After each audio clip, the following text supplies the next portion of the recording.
Hello বন্ধুরা, কেমন আছো তোমরা সবাই? আশা করছি তোমরা সবাই খুব ভালো আছো, সুস্থ আছো। আমি লিমা, মিস্টার অ্যান্ড মিসেস রয় ব্লগে তোমাদের সকলকে স্বাগত জানাই। নতুন একটা সকালে নতুন একটা ব্লগে তোমাদের সকলকে অনেক ভালোবাসা। আর আজ হচ্ছে রবিবারের সকাল থেকেই আজকের ব্লগটা শুরু করলাম তোমাদের সকলকে সাথে নিয়ে। আর ঘড়িতে এখন বাজে ঠিক 7টা। আর এই যে আমি তো উঠে পড়েছি সকাল সকালই, উঠে চলে আসলাম টেবিলটা আগে ক্লিন করতে। কারণ টেবিলের উপরে দেখতেই পাচ্ছ সংসারের যত জিনিসপত্র যেন সব আমার টেবিলের উপরে, তাই না বলো? আর দেখো বাসনগুলো কাল দুপুরের বাসন রাত্রের বাসন দুইটাই ছিল টেবিলের উপরে। আর শরীরটা এখনও মোটামুটি অনেকটাই ভালো বলতে পারো, কিন্তু ওই যে একটা কি বলো তো, কি বলবো, একটু কুড়ে হয়ে গেছি মাঝে করে, শরীরটা একটু খারাপ ছিল এটা ভেবে যেন একটু কুড়ে হয়ে গেছি, এই জন্য আর গোছানো হয়নি। আর দেখতে পাচ্ছ তোমাদের দাদা ভাই কিন্তু আমাকে একটা নতুন জগ কিনে এনে দিয়েছে, চলো তোমাদেরকে পরে দেখাবো। কাজ করতে করতে তোমরা অবশ্যই দেখতে পাবে ভিডিওতে।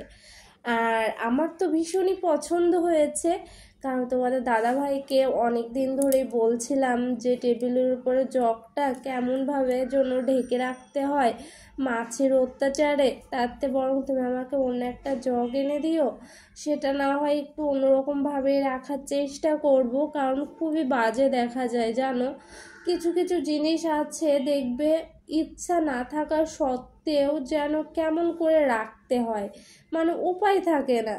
এই দেখো এই জগটা তোমাদের দাদাভাই নিয়ে এসে দিয়েছে, আর ওর উপরে একটা কাঁচের প্লেট দিয়ে রেখেছি, যেটা কিন্তু আমার বরমশাইয়ের ছোটোবেলার প্রাইজ বলতে পারো।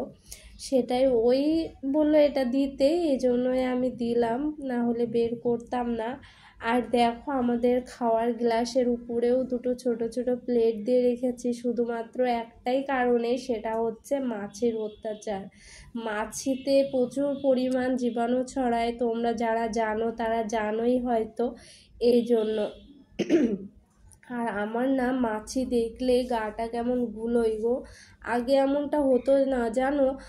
আর আমরা আগে যে আমার শ্বশুর বাড়িতে থাকতাম সেখানে এতটা মাছের অত্যাচার ছিল না, কিন্তু এই ভাড়া বাড়িতে চারিদিকে এত পরিমাণ জঞ্জাল যে মাছি যেন পুরো গিজ গিজ গিজ গিজ করে থেকে থেকে সব সময় না, মানে কেমন একটা জন্য লাগে শরীরের ভিতরে, এই জন্য বাধ্য হয়ে দিয়ে রাখা। আর দেখতে পাচ্ছ ঘরের ভিতরেও একটা কেমন একটা অবস্থা, জানালাতে চাদর দিয়ে রাখতে হয়েছে, বিছানার চাদর। কারণ একটাই প্রবলেম, সেটা হচ্ছে প্রচণ্ড পরিমাণ রোদ ঢোকে, একদমই বিছানাতে হাতও দেওয়া যায় না, শোয়া বসা তো দূরের কথা, এই জন্য ওটা দিয়ে রাখতে হয়েছে বাধ্য হয়ে বলতে পারো। আর এই যে তোমাদের সাথে কথা বলতে বলতে আমি কিন্তু বিছানা গোছাতে চলে এসেছি। আমার কিন্তু সকালে উঠে আজ পুরো কাজটাই বেঁধে আছে, একটা কাজও করা হয়নি। আর একা সংসারে বোঝোই তো, একটু বুদ্ধি করে কাজগুলো না করলে সব কাজেই যেন পিছিয়ে পড়তে হয়। আর এটা ভাবতে ভাবতে আমি চলে এসেছি বিছানাটা গোছাতে, বিছানাটা টুকটাক করে গুছিয়ে নিচ্ছি বসে বসে, গুছিয়ে আমার বাকি কাজকর্মগুলো সারতে হবে। আর জানো তো কিছু কিছু জায়গায় বেশ ধুলো পড়ে গেছে, কারণ 4-5 দিন ধরে কোনো কিছুতে আমি হাত দিতে পারিনি, শরীরটা তো ভালো ছিল না, এই জন্য। আর দেখি কাল যদি সময় আমাকে বের করতেই হবে, কাল একটু ডিপ ক্লিন না করলেই নয় ঘর দোরগুলো। চলো কাল করলে অবশ্যই তোমাদের সাথে শেয়ার করব, তোমরা তো দেখতেই পারবে আর জানতেও পারবে আমি কিভাবে আমার ঘর দোরগুলো এত সুন্দর করে গুছিয়ে রাখি। হ্যাঁ মানছি, আমার সংসারে খুব একটা বিলাসবহুল জিনিসপত্র নেই, বিশাল বিশাল ফার্নিচার নেই, বিশাল দামি দামি জিনিস নেই, কিন্তু এগুলোর কোনো প্রয়োজন নেই জানো। একটা সংসারে সুখের জন্যে বলো, সাজসজ্জার জন্যে বলো, খুবই যে দামি জিনিসপত্রের দরকার এটা কিন্তু নয়। খুব অল্প কিছু জিনিসগুলোই যদি তোমরা একটু সাজিয়ে গুছিয়ে রাখো, তাহলে দেখবে ঘরটা দেখতেও অনেক সুন্দর লাগবে আর স্মার্টনেসও বাড়বে। আর এটাই দেখো, তোমাদের সাথে গল্প করতে করতে আমি কিন্তু ঘরটাও খুব সুন্দর করে ঝাড়ু দিয়ে নিচ্ছি। আর কাল তো ঘরটা মুছতে পারিনি, আজ ঘরটা মুছতেই হবে, কিচ্ছু করার নেই, এর জন্য আরও একটু তাড়াহুড়ো করছি। আর তোমাদের দাদাভাই গেছে স্নান করতে, ও আসলে ওকে আবার খাবারটা দিতে হবে, ওই অগত্যা যেটা খায় তোমাদের দাদাভাই সকাল সকাল, এটা তো বলার কোনো ব্যাপার নেই।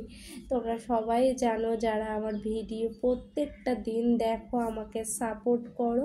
আর তোমাদেরকে অবশ্যই কিন্তু অনুরোধ রইল, তোমরা কিন্তু ভিডিওটা স্কিপ না করে দেখবে বন্ধুরা, আর এভাবেই আমার পাশে থাকবে, আমাকে সাপোর্ট করবে। আর এই যে আমার বড়মশাই তো এখানে রেডি হচ্ছে, আমি চলে আসলাম চুলটা একটু চুনি করব, কারণ চুলটা পুরো চোখের মধ্যে চলে আসছে। সকালে উঠে এখনও নিজের জন্য কিচ্ছু করা হয়নি, এইমাত্র হাতে মুখে একটু জল দিয়ে ব্রাশটা করলাম জানো তো। আর আমার তো এমন হয় জানো, সকালবেলা উঠে সংসারে কাজকর্ম করতে করতে আমার আর নিজের জন্য কিছু করার সময় থাকে না গো। থেকে থেকে মানে মনেই থাকে না যে আমি ব্রাশ করেছি কিনা, মুখ ধুয়েছি কিনা, কিছু খেয়েছি কিনা। এতটা থেকে থেকে সংসারের কাজের চাপে পড়ে যায় যেন কোনো দিকে আর খেয়াল থাকে না। আর বিশেষ করে যেদিন তোমাদের দাদা ভাইয়ের একটু তাড়া থাকে বেরোনোর, আর ওর জামা কাপড়গুলো একসাথে অনেকগুলো কাচতে হয়, সেই দিন আমি যেন বেশি হিমশিম খেয়ে যাই জানো তো। আর আজও অনেকগুলো জামা কাপড় কাচতে হবে, কারণ এ কয়দিন কাচতে পারিনি, শরীরটা ভালো ছিল না। আর বাইরের ওয়েদার একদমই বাজে জানো তো, এই বৃষ্টি পড়ছে, এই থামছে, আবার বৃষ্টি পড়ছে, যেন এক নাগাড়ে বৃষ্টি হয়েই যাচ্ছে। মানে কি বলবো, একটু জোরে একটু আস্তে এভাবেই যেন বৃষ্টি পড়েই যাচ্ছে। আর আজ আমি তোমাদের সাথে শেয়ার করব সকাল 7টা থেকে আমি সংসারের কাজগুলো কিভাবে একা হাতে গুছিয়ে করি, সেটাই। সংসারের কাজ, রান্না বান্না, পুজো সবটাই তোমাদের সাথে শেয়ার করব, যেগুলো আমি টাইম টু টাইম কিভাবে গুছিয়ে করি। আর এই যে চলে আসলাম পুজো দিয়ে একটু চা খেতে, কারণ একটু আদা চা না খেলেই নয়, গলাটা পুরো বসে গেছে, তোমরা কথা শুনে তো বুঝতেই পারছো বন্ধুরা। আর চলো চাটা খেয়ে নিই, চাটা খেয়ে একটু রেস্ট নেব, ভিডিও এডিটের কাজ একটু বাকি আছে, না হলে সময় মতো আপলোড দিতে পারবো না। আর তোমরা যারা আমার ভিডিওগুলো দেখছো সবাইকে বলে রাখি, আজ থেকে আমার ভিডিও আসবে ঠিক 6টা, 6:30 থেকে সন্ধে 6:30 থেকে 7টার মধ্যে তোমরা ভিডিও পাবে। একটু আকপেস হয়তো হয়ে যেতে পারে, তোমরা একটু সময় নিয়ে একটু আমার জন্য অপেক্ষা করো, অবশ্যই ভিডিওগুলো পেয়ে যাবে। আর এই যে চলে আসলাম রান্নাঘরে, তোমাদের দাদাভাই তো মাছ নিয়ে হাজির। তোমাদের দাদাভাইকে অবশ্য আমি বলেছিলাম যে কিচ্ছু খেতে ইচ্ছা হচ্ছে না, একটু যাতে ভাত খেতে পারি এমন কিছু এনে দিও, যদি মাছ টাছ পারো তাহলে সেটাও এনে দিতে পারো। তাই তোমাদের দাদাভাই মাছ নিয়ে হাজির হয়ে গেছে। আমার কিন্তু ওকে খুব একটা সব কিছুর জন্য বলতে হয় না জানো তো, ও যদি বুঝতে পারে যে এটা আমার ইচ্ছা করছে না, এটা আমার দরকার, হয়তো হলে ভালো হতো, সেটা ভেবেই ও নিয়ে আসে সবসময়, আমাকে সবসময় বলে দিতে হয় না। আর মাছটা তো অবশ্যই কাটিয়ে নিয়ে এসছে, তোমাদেরকে তো আজ তো মাছ দেখাতে পারিনি, তার মানে কাটিয়েই নিয়ে এসছে। আর এত বড় বড় পিস করেছে, দেখে আমার বেশ খারাপই লেগেছে, কারণ তোমাদের দাদাভাই পেটির মাছ খেতে ভীষণই ভালোবাসে, আর সেটাই নেই আজকে মাছে। এই জন্য কী করব, অর্ধেক অর্ধেক করে মাঝখান থেকে কেটে নিলাম, আর তার সাথে কাঁচকলা নিয়ে এসছে, 1 কাঁচি ডিম নিয়ে এসছে, অনেক কিছু নিয়ে এসছে। আর তার সাথে ঢ্যাঁড়কুল নিয়ে এসেছিলো, সেটা ওই যে আমি পাতাটা ভালো করে সেদ্ধ করে নিয়েছি, আর ডোগাগুলো আমি সেদ্ধ হতে দিয়েছি পাশের ওভেনটাতে। ওগুলো আজ রান্না করব। আর এই যে আলু আর কলাটা আমি সেদ্ধ করে রেখেছিলাম সাইডে, সেটাই এখন মাছ দিয়ে রান্না করব। কারণ অনেকটা লেট হয়ে গেছে। তোমাদের দাদাভাই ঠিক মাছ নিয়ে এসছে আমার ধরো 1টা 1:30 কি 2টোর দিকে, তারপর থেকে যে শুরু করেছি রান্না করা এখনো পর্যন্ত হয়নি গো। একটু সময় লাগবে, বোঝোই তো একা হাতে করতে হচ্ছে সব দিক, একটু সময় না হলে হয় না গো। আর দেখবে বন্ধুরা, আমরা যদি একটু বুদ্ধি করে সংসারের কাজগুলো করি তাহলে দেখবে কাজগুলো অনেকটা সহজ হয়ে যাবে। আর আজকের ভিডিওটা এই পর্যন্ত, তোমরা খাবারগুলো আর একবার দেখে নাও। তাহলে বন্ধুরা আজকের ভিডিওটা এই পর্যন্তই, তোমাদের কেমন লাগলো অবশ্যই জানিও।